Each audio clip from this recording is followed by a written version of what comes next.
Wala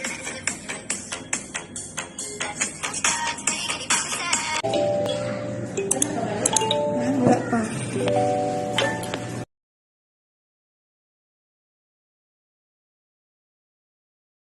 Ayan, mga kalalabs, ka-OFW, iniwan tayo ng nanay natin at saka tatay, kaya magluto tayo ng sarili nating pagkain dito.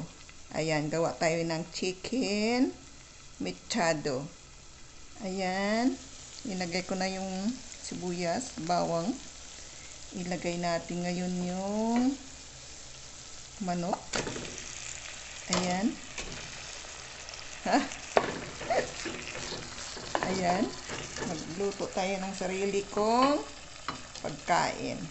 Kasi, ano na yan, pwede na pang 2 araw siguro. Tapos ito, may patatas tayo. May bell pepper din ako. Ayan.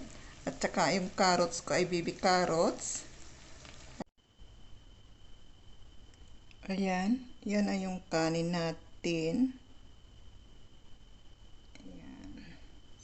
Ayan. Yan, basmati rice yan. Tapos ito na rin yung mitsado natin. Ayan. Ayan. Diyan ko lang yan sa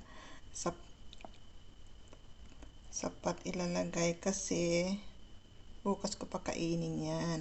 Lunch. Kasi bukas wala na akong time. Ayan. Ayan. Luto na siya. Tapos ito naman yung dinner natin. Ayan. Yan yung dinner ko. Kaya kain na tayo. Kain na po. Kain na. Laki ng hamburger ko. Kain tayo.